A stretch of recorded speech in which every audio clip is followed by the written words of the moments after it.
आज संपूर्ण 6 विधानसभा मतदारसंघातील पुरंदर सकट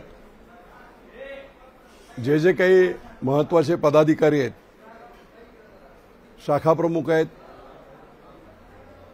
आमचे निवडून आलेले जिल्हा परिषद सदस्य, तालुका पंचायत समिती सदस्य, सभापती, नगरसेवक अशा सर्वच लोकांची, प्रमुख नेत्यांची एक महत्त्वाची बैठक पार पडली। आपल्याला काल ते मी सांगितलं होतं। बैठकीतला उत्साह आपण सर्वांनी चित्रित केला, मुद्दा मी आपल्याला ते चित्रित करण्यासाठी तसं सांगितलं होतं।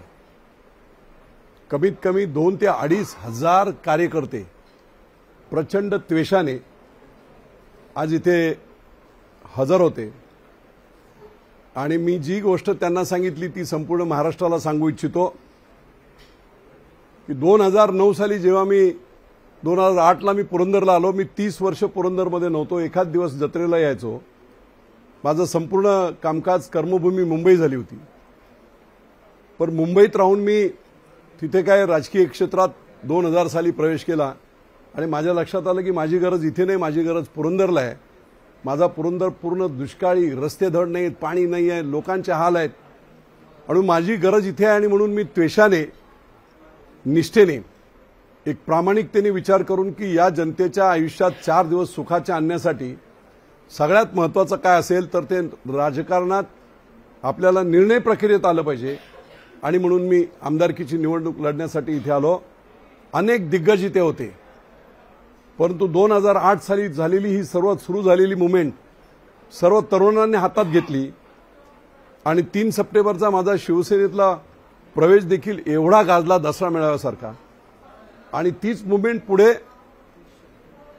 13 ऑक्टोबरला निवडणूक झाली, मतदान झालं आणि 22 ऑक्टोबरला निकाल लागला। तोपर्यंत तो तसाच टेम्पो राहिला आणि त्याच्या माध्यमातून मोठमोठे राजकीय पुढारी, अगदी शरद पवारांपासून अजित पवारांपासून सगळे, की विजय शिवतारे काय हे करतोय, 5-10 हजार मतं येईल, डिपॉझिट जाईल, अशा प्रकारची चर्चा असताना मी 26,000 मताच्या मताधिक्याने मुंबईतून येऊन 1 वर्षात आमदार होऊ शकलो। माझा स्वार्थ नव्हता, त्यागी भावनेने मी ते केलं होतं आणि जनतेने साथ दिली। प्रत्येक गावागावामध्ये कुठेही माझ्याकडे माणसं नव्हती तेवढी, प्रत्येक गावागावामध्ये मतदार 1 नंबरचं मतदान मतदारांनी मला केलं, माझ्यावर विश्वास दाखवला आणि त्यावेळेस असं बोललं गेलं होतं की विजय शिवतारे म्हणजे शेमड्यांचा नेता। मी आज परत त्याची आठवण सर्व कार्यकर्त्यांना करून दिली की अगदी तसंच वातावरण जे 2008-9ला होतं ते वातावरण आज 2024 या सार्वत्रिक लोकसभा निवडणुकीच्या माध्यमातून आहे। आणि संपूर्ण बारामती लोकसभा मतदारसंघ नव्हे, अख्ख्या महाराष्ट्राचं लक्ष लागलंय, तरुणांचं लक्ष लागलंय। अख्ख्या महाराष्ट्रातून मला फोन येत आहेत की बापू ही लढाई तुम्ही लढा। आणि म्हणून आज कार्यकर्त्यांना मी सांगितलं की कुठच्याही प्रकारचे संभ्रम जे राष्ट्रवादी निर्माण करते आहे की विजय शिवतारे खुन्नस म्हणून अजित पवारांच्या विरोधात उभे राहिलेले आहेत, ठाकलेले आहेत, त्यांना पाडण्यासाठी ठाकलेले आहेत। काही लोक असेही म्हणतात की शरद पवारांचा मी हस्तक झालेलो आहे। सुनील तटकरे असे म्हणत होते की विजय शिवतारे कोणाची स्क्रिप्ट वाचतोय। मी आज कार्यकर्त्यांना सांगितलं की असा नालायकपणा, नीचपणा विजय बापू शिवतारे पुरंदरचा माणूस करणार नाही। मी लक्ष्मी नरसिंहपूरच्या देवळात देखील सांगितलं असा कुठच्याही प्रकारचा नालायकपणा नाही या देवळात। जर मी चुकीचं बोलत असेल तर देवाला माफ करू नको। निव्वळ जनतेची लढाई म्हणून, झुंडूशाही आणि घराणेशाहीच्या विरुद्ध लढण्यासाठी विजय बापू शिवतारे जनतेची लढाई म्हणजे देवाची लढाई म्हणून याच्यात उतरलेला आहे। आणि मग देवाला काल मी सांगितलं होतं, तू आशीर्वाद दे, जनतारूपी लोकांचं मतदान होऊ दे। आणि महाराष्ट्रामध्ये जो राजकीय चिखल झालेला आहे, कोणी कुठे जातोय, कोणी काय करतोय, या बाबतीमध्ये एक नवीन आशा सर्व लोकांच्या मनामध्ये, सामान्यांच्या मनामध्ये झाली आहे, ती मी पाहतोय, माझा फोन येत आहे। एक नवीन पर्याय, एक नवीन पर्व विजय शिवतारेंचं नव्हे, सर्वसामान्यांचं सुरू करण्यासाठी आपण ही लढाई लढतोय।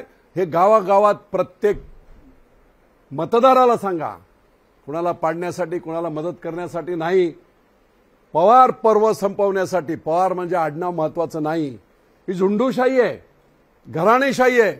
40-40 वर्ष आम्ही यांना का मतदान करायचं हा प्रश्न इतर मतदारसंघातील सर्व लोक आज विचारतायत. मी जेव्हा त्यांना जागे केलं तेव्हा कशासाठी मतदान करायचं, आम्ही काय मामाईन मिळत शरद पवारांनी दिलं, आम्हाला काय दिलं अजित पवारांनी, उलट प्रचंड अत्याचार केले. पुणे जिल्ह्यामध्ये पवार सोडून दुसरा कोणी निर्माण झाला नाही पाहिजे, मोठा झाला नाही पाहिजे, सगळ्यांचे पाय कापण्याचे प्रयत्न त्यांनी केले आहेत. मग ते भोर असो पुरंदर असो, एवढे डिटेल मी तुम्हाला आता सांगणार नाही. 1 तारखेला आमची पहिली मुवमेंट ही आहे की ही लढाई आम्ही जिंकण्यासाठीच लढतोय. हे फक्त पुरंदरच्या आज आणि सर्व आलेले कार्यकर्ते नव्हे, पण आपल्या माध्यमातून संपूर्ण बारामती लोकसभा मतदारसंघातील सर्व मतदारांना मी सांगतोय, कोणालाही लढवणे आणि कोणाला हरवण्यासाठी नव्हे, तर झुंडूशाही आणि हुकुमशाही पवाररूपी नावाची संपवण्यासाठी हे धर्मयुद्ध म्हणून मी स्वीकारलेलं आहे.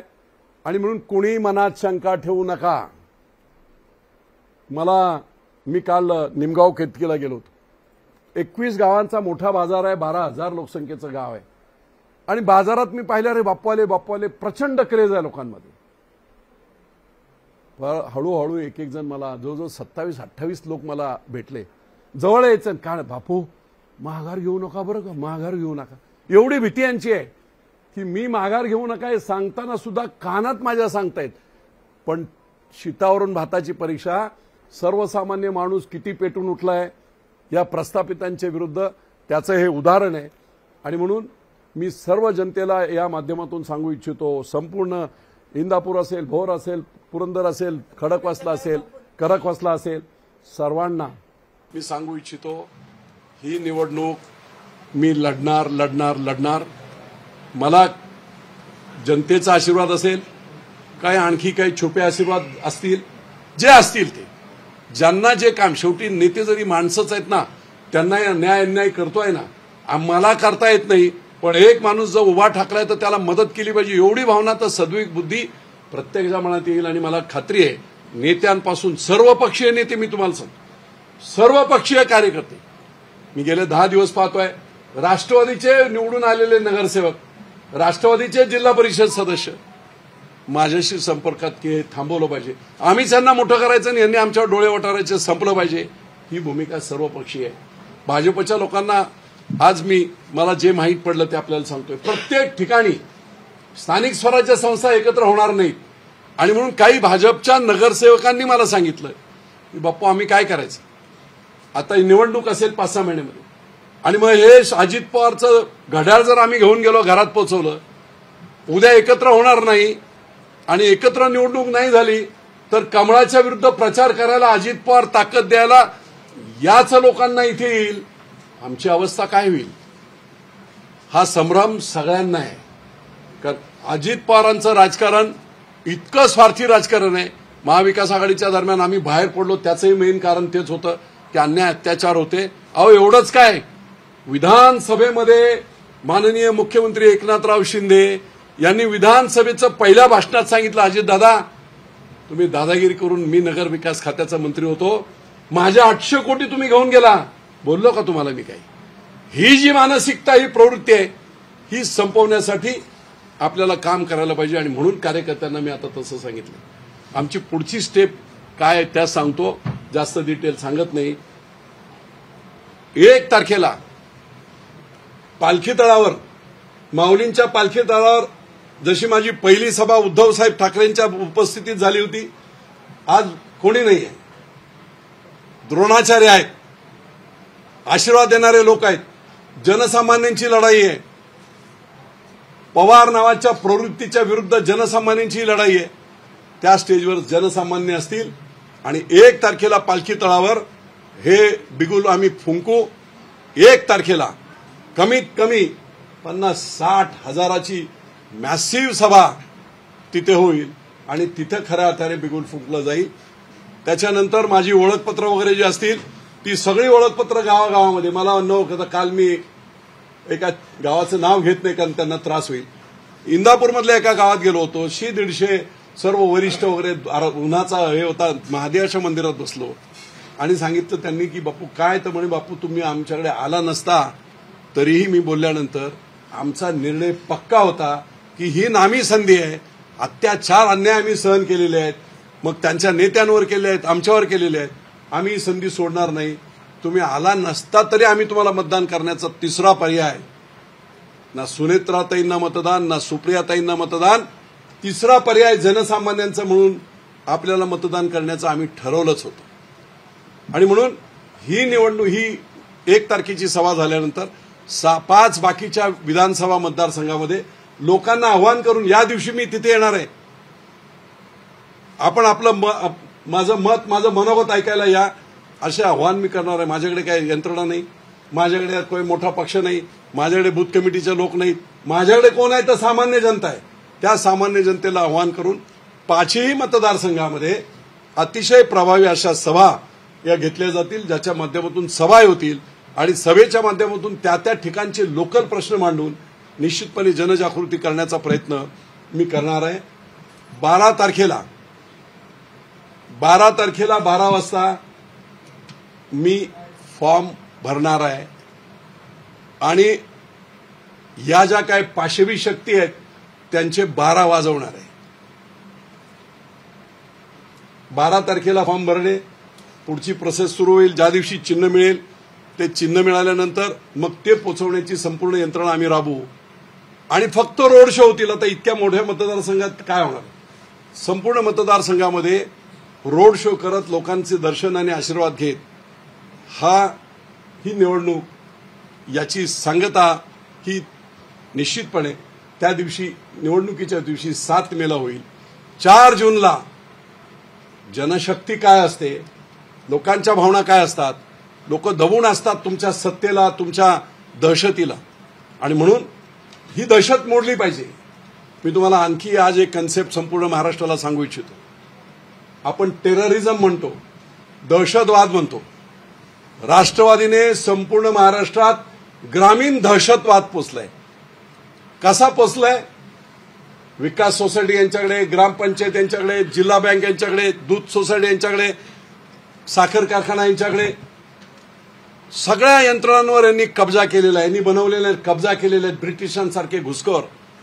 आणि सत्तेचा वापर करत, काय रे हा विजय बापूच्या सभेला गेला होता काय, त्याचा ऊस तोडायचा नाही.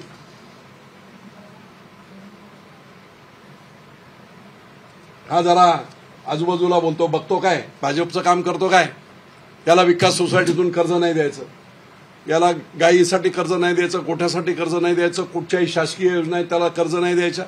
अहो एवढंच काय, संग्राम थोपटेचा कारखाना आज बंद पडलाय. का कारखाना बंद पडलाय? निव्वळ दहशत म्हणून बंद पडलाय. तिकडे पवारांचा कारखाना शिरूरला का बंद झालाय? पवार फक्त अजित पवारवाले नाही म्हणून बंद झालाय. आणि म्हणून शरद पवार तेच आहेत. ह्या सगळ्या शक्तीचा उगम, ह्या दहशताचा उगम करणारा कोण असतील तर ते शरद पवार आहेत. आणि त्याला त्याच पद्धतीने संपूर्ण महाराष्ट्रावर दहशत ठेवण्याचं काम हे अजित पवारांनी केलेलं आहे. त्यामुळे सर्व ठिकाणी मी हेच सांगतोय, काही ठिकाणी अशी अलिगेशन झाली की आपण पवार साहेबांवर बोलत नाही. पवार साहेबांना वरिष्ठ नेते आहेत, पण त्यांनी जे केलेली कामं आहेत त्याच्यावर मी बोलणार. सुप्रियाताईंनी 15 वर्ष खासदारकी केली म्हणे 9 मला संसद रत्न पुरस्कार मिळाले. 98% माझी उपस्थिती लोकसभेमध्ये आहे. ताई तुमची 98% उपस्थिती लोकसभेमध्ये आहे, पण 2% काम सुद्धा तुमचं अख्ख्या मतदारसंघात नाही. काय काम केलं ते सांगायची आणि विचारायची वेळ आली. आणि म्हणून एका बाजूला निष्क्रिय खासदार, निव्वळ कुणाची मुलगी आहे म्हणून हे चालणार नाही. आणि दुसऱ्या बाजूला एक माणूस नवीन अजित पवार बोलतायत माझी धर्मपत्नी आहे, सौभाग्यवती आहे म्हणून 25 लाख लोकांनी मतदान करा. ही लोकशाहीची थट्टा आहे आणि थट्टा होऊ द्यायची नसेल तर या दोघांना जनतेने चितपट केलं पाहिजे. अशा प्रकारची जी काही भूमिका आहे ती भूमिका मोडण्यासाठी आणि हा ग्रामीण दहशतवाद, रुरल टेररिझम हा मोडून काढण्यासाठी आणि महाराष्ट्रामध्ये चांगले दिवस आणण्यासाठी तुम्हाला आम्हाला सगळ्यांना जिथे ज्याला शक्य असेल त्यांनी आपापल्या पद्धतीने युद्ध लढावं अशा प्रकारची समज आणि अशा प्रकारच्या सूचना या मी कार्यकर्त्यांना दिलेल्या आहेत. प्रचंड जोश आहे. मला माहित आहे मी दौंडला 2014 सालीच मी खासदार झालो असतो. दौंडला शिवाजी महाराजांच्या पुतळ्याच्या वेळेस मी गेलो होतो. अजित पवार स्टेजवर होते, आर पाटील होते, आमचे रामदास आठवले होते, बबनराव पाचपुते होते, मी जरा लेट गेलो. विजय शिवतारे आल्या म्हटल्यानंतर संपूर्ण पब्लिकने जो उठाव केला, शिट्ट्या वगैरे, इतकं प्रेम त्या दौंडमध्ये सुद्धा आहे. आणि म्हणून तशाच प्रकारचं वातावरण किंवा त्याच्यापेक्षाही चांगलं वातावरण. आज कन्फ्युजन एकच करतायत की विजय शिवतारेवर महायुतीच्या नेत्यांकडून दबाव येईल, ते उभेच राहणार नाहीत, ते हेच करणार नाहीत, ते काहीतरी सेटलमेंट करतील. आजच्या माध्यमातून आपण सर्वांच्या माध्यमातून with the due respect to my all honourable leaders, सगळ्या माझ्या मुख्यमंत्र्यांपासून देवेंद्र फडणवीसांपासून राज्यातल्या सर्व नेत्यांना हात जोडून मी विनम्रपणे सांगतो की लढाई मला लढू द्या. ही धर्माची लढाई आहे. राजकारणाचं स्वच्छताकरण करायचं असेल तर निश्चितपणे आपल्याला हे करावं लागेल. एका राक्षसाला थांबवण्यासाठी दुसरा राक्षस मोठा केला तर अडचण होईल. आणि म्हणून मला एकाने काल एक सांगितलं, ते शेवटचं वाक्य मी सांगतो की प्रचंड ग्रामीण भागात टेररिझम यांनी केलेला आहे, दहशतवाद केलेला आहे, अनेकांना दुखावलेला आहे. हा विंचू आहे ना, विंचू अनेकांना डसलाय, पण आता तो महादेवाच्या पिंडीवर जाऊन बसलाय मोदी साहेबांच्या इथे. अडचण अशी झाली आहे की चप्पल मारावी तर महादेवाला सुद्धा लागते आणि विंचालाही मारता येत नाही. ही भावना लोकांची आहे. आणि म्हणून फक्त एक नव्हे, विंचूरूपी फक्त एक अजित पवार नव्हे, या दोन्ही शक्तींचा बिमोड आपल्याला करायला पाहिजे अशी माझी प्रामाणिक मत आहे. मी माझं सर्वस्व अर्पण करून या लढाईत उतरलो आहे. माझ्या कुठच्याही वैयक्तिक भावना नाहीत. मी आजच जाहीर करतो संपूर्ण महाराष्ट्राच्या समोर, निवडून आल्यानंतर काल तिथे मी देवळात सुद्धा सांगितले, विजय शिवतारे फकीर म्हणून संपूर्ण आयुष्य महाराष्ट्रासाठी आणि राज्यासाठी आणि देशासाठी समर्पित करेल. वैयक्तिक मी काहीही काम करणार नाही. लोकांच्या जीवनामध्ये चांगले दिवस आणण्यासाठी हे जो बाजार झालाय राजकारणाचा, या बाजाराला सुद्धा कुठेतरी आटोक्यात आणण्यासाठी चांगली माणसं उभी राहावीत, त्यांच्या पाठी उभं राहावं, याचं कर्तव्य मी माझ्या पुढच्या काळात करेल. आणि म्हणून मी संपूर्ण बारामती लोकसभा मतदारसंघातील माझ्या सर्व मायबाप जनतेला, माता भगिनींना, सर्वांना आपल्या माध्यमातून आज विनंती करतो, सगळे कन्सेप्ट, सगळे शंका कुशंका दूर सोडा. विजय शिवतारे आपल्यासाठी, माझ्यासाठी नव्हे, जनसामान्यांसाठी उभा राहतोय. या जनसामान्यांच्या लढाईमध्ये आपण सर्वांनी साथ द्यावी हीच विनंती. धन्यवाद. शिवसेनेत आल्यामुळे कोंडी झाले असं म्हणायचं? महायुतीमध्ये अजित पवार गट आल्यामुळे कोंडी झाले असं वाटतं? मी एवढा मोठा नाही त्याच्यावर वक्तव्य करत. जर अजित पवार कुठून गेले नसते तरी तुम्ही निवडणूक लढला असता का लोकसभेची? अहो, मी 2014 साली प्रयत्न केला, सगळ्यांना माहिती आहे. त्याच वेळेस मी लढून 2019 साली सुद्धा प्रयत्न केला, पण शिवसेनेकडे ती जागा नव्हती. हा प्रयत्न मी आज नाही करत आहे, लक्षात घ्या. हा 2014 पासूनचा माझा प्रयत्न आहे की या प्रवृत्तीविरुद्ध लढण्याचा. 2014 पासून, नवीन नाही. बापू, एक दुसरा प्रश्न असा आहे की तुम्ही आता म्हणताय की आम्ही अपक्ष पद्धतीने निवडणूक लढणार, तुम्ही ते ठाम आहात, परंतु पक्ष कारवाईला सामोरं जावं लागेल बापू तुम्हाला. मी जनतेसाठी फाशी सुद्धा जायला तयार आहे. ही फाशीच घेतोय मी. एवढ्या मोठ्या याला मी जेव्हा टक्कर मारतोय, जिंकलो तर जनतेचा आहे, त्यावेळी मला फाशी झाली तरी काय हरकत नाही, कोणी फाशी दिली तरी हरकत नाही, पण पाठीमागे मी हटणार नाही. बापू, अजून हे विजय बापू शिवसेनेत आहेत का आत्ताच्या या क्षणाला? कारण अपक्ष मी शिवसैनिक आहे, बाळासाहेबांच्या विचारांचा शिवसैनिक आहे. जेव्हा एकनाथभाई शिंदे यांनी उठाव केला आणि काँग्रेस राष्ट्रवादीबरोबर ते जात आहेत म्हणून जे धर्मकर्तव्य चुकीचं काम झालं होतं त्याला करेक्शन करावी, त्यावेळेस शिंदे साहेबांच्या बरोबरीने ते तिकडे असताना मी महाराष्ट्रातला पहिला माजी मंत्री आहे की ज्याने 25 तारखेला ते मुख्यमंत्री नसताना देखील पहिली प्रेस घेऊन संपूर्ण महाराष्ट्रात मी या सगळ्या उठावाला माझं समर्थन आहे आणि जनतेचं समर्थन असं पहिल्या दिवशी मी केलं होतं. मी शिवसैनिक आहे. मी माझे नेते म्हणून एकनाथभाई शिंदे यांना परमोच्च आदराने त्यांना हे करतो. मतभेद असू शकतात एखाद्या विषयावर, पण मनभेद आमचे कधीच होणार नाहीत. आणि त्यामुळे पुढच्या काळात आपल्याला दिसेल, जिंकल्यावर तर सगळेच जण आहेत, जिंकल्यावर काय अडचण नाही. मी जिंकणार आणि जिंकणार. 12 तारखेला आपण मार्ग मारणार आहात, 12 तारखेला 12 वाजता, परंतु त्यावेळी आपण फॉर्म भरताना मतदारांसाठी हा निर्णय घेताय, मग शिवसेना पक्षाचा राजीनामा देणार आहात? सोडा हो, हे प्रश्न, हे क्षुल्लक प्रश्न विचारू नका. कसं झालेलं आहे की आज मुख्यमंत्री काही ऍक्शन माझ्यावर घेऊ शकतात, पण त्यांनाही माहिती आहे माझा हेतू काय आहे. माझा हेतू सगळ्यांना पटलेला आहे. अडचण काय होते जे मी तुम्हाला सांगतो तेच की महादेवाच्या पिंडी. त्यामुळे मी तर सांगितलं की अगदी मला कोणी फाशी दिली ना उद्या मला मी सेंट्रल गव्हर्नमेंटला वगैरे कळवतोय, धमक्या सुद्धा द्यायचा प्रयत्न केला गेला, धमक्या देण्याचा प्रयत्न आहे. बापू वेडेने उघड धमकी दिली, मुंबईला कसा जातो बघतो, गाडी मावळमधून जाते. त्यामुळे माझ्या जीवाशी सुद्धा काही खेळ होऊ शकतो. अनेक उदाहरणं अशी झाली आहेत. सोलापूरला मला वाटते सिद्धराम आप्पा मेत्रे आणि ही लढाई जेव्हा सुरू होती त्याच्यात गोळीबार झाला होता. मला भीती आहे. भीती म्हणजे मी भीत नाही, पण काही मोठे गुंड सुद्धा वेगळ्या पद्धतीने गोड पद्धतीने मला संपर्कात येऊन बापू जरा विचार करा काय मोठे गुंड. आता गुंड मला कशाला बोलले, योग्य वेळेस त्याची सगळी माहिती जी आहे ती मी देईल. माझ्या कार्यकर्त्यांना सुद्धा धमक्या दिल्या गेल्या. प्रख्यात महाराष्ट्रातले जे गुंड आहेत मुंबई वगैरेच अशा लोकांनी काही प्रमुख लोकांना फोन करून की बाबा हे करू नका, असं करू नका. जेव्हा त्यांनी अगदी ठाम सांगितलं की नाही आम्ही बापूंचे आहोत, काही झालं तरी हरकत नाही, मरायला आम्ही तयार आहोत पण आम्ही हटणार नाही, त्यावेळेस त्यांनी आज सांगितलं बा ठीक आहे तुमचं तुम्ही करा.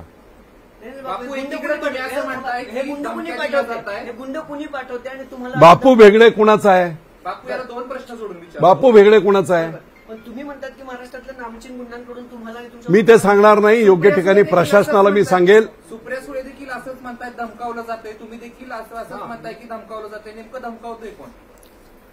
आता बारामतीमध्ये युगेंद्र पवारांना थांबवायला विजय शिवतारे नव्हता तिथे. युगेंद्र पवारांना थांबवायला जे काही लोक गेले होते ते कोण होते, कशाला पाहिजे, सगळ्यांना माहिती आहे. ते आता ते माझ्या तोंडातून कशाला वधवून घेत आहे.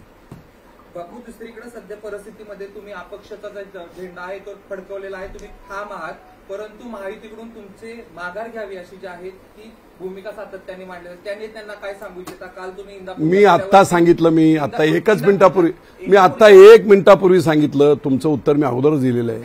महाराष्ट्रातल्या माझ्या सगळ्या महायुतीच्या महानुभव अतिशय मोठ्या नेत्यांना हात जोडून माझी विनंती आहे, माझ्यावर राग धरू नका. ही धर्माची लढाई आहे, तुम्हालाही पटतंय, पण महायुती धर्म करून मी ते परत सांगितलं की ही जी ग्रामीण भागात असलेली दहशत आहे ही मोडली पाहिजे, झुंडूशाही मोडली पाहिजे, घराणीशाही मोडली पाहिजे. आदरणीय पंतप्रधान बोलतायत, मी काय करतोय वेगळा. आणि म्हणून त्या सर्व नेत्यांना माझी हात जोडून विनंती आहे, मला आशीर्वाद द्या. उलट महायुतीला बापू आपण महत्वाचे महायुतीचे सदस्य आहात, परंतु पंतप्रधान नरेंद्र मोदी अमित शहा यांना 400च्या पुढे जागा आणायच्यात. जर याकरिता स्वतः अमित भाईंनी आपल्याला कपोल एक मिनिट संपर्क साधला आणि त्यांनी जर आपली समजूत काढायचा प्रयत्न केला तर आपण ऐकणार का? एक लक्षात घ्या, ही सगळी मोठी मंडळी आहेत. माझी लढाई जी मी लढतोय त्या लढाईमध्ये त्यांनी विचार केलेला आहे की कुठेतरी एकाला थांबवायचं आणि एकाला बरोबर घ्यायचं. हे जे गणित आहे, उद्या दोघे जर उडत असतील जनशक्तीच्या पुढे, कुणाला नको आहे? मला नाही वाटत की त्याच्यामध्ये काय अडचणी येईल. म्हणून मी बोलतो की सगळ्या नेत्यांनी मला मनोमन आशीर्वाद द्यावा. डायरेक्ट कुणी देऊ शकत नाही, पण मनोमन आशीर्वाद द्यावा की बापू तुमची लढाई खरोखर धर्माची लढाई आहे आणि या लढाईमध्ये डायरेक्ट अप्रत्यक्षपणे मला शक्ती मिळावी अशी मला आशीर्वाद द्यावा. बापू तुम्ही आता बोलताना म्हणालात की साही मतदारसंघातले लोक तुमच्यासोबत आहेत, साही मतदारसंघातले नेते एन पद्धतीने तुम्हाला संपर्क करतात. कुठले नेते आहेत तुम्ही नाव सांगू इच्छिता? बिलकुल कुठचेही नेते नाहीत. सर्वसामान्य जनता माझ्याबरोबर आहे, सर्वसामान्य लोक माझ्याबरोबर आहे. आणि आता तुम्हाला सांगतो, निवडणुका आणि मतदान एवढं सोपं राहिलं नाही. लोक प्रचंड हुशार झालेले आहेत. नवऱ्याने बायकोला सांगितलं इकडे मतदान कर तरी बायको ऐकत नाही. गड्याला जर मालकाने सांगितलं इकडे मतदान करी तो गड्या ऐकत नाही. हे वास्तव आहे. लोकांपर्यंत फक्त ही भावना पोचणे. आणि म्हणून मागाशी मी माझ्या बैठकीमध्ये सुद्धा मीडियाचं मनापासून अभिनंदन केलं की लोकशाहीतला चौथा खांब म्हणजे मीडिया, प्रिंट मीडिया असेल, इलेक्ट्रॉनिक मीडिया असेल, या मीडियाने ही लढाई इतकी उचलून धरली आहे. त्यामुळे मी माझ्या सर्व कार्यकर्त्यांच्या समोर आणि संपूर्ण महाराष्ट्राच्या समोर नतमस्तक होत या मीडियाला धन्यवाद देतो की खरं धर्माचं काम, लोकशाहीतल्या चौथ्या खांबाचं काम आपण करताय.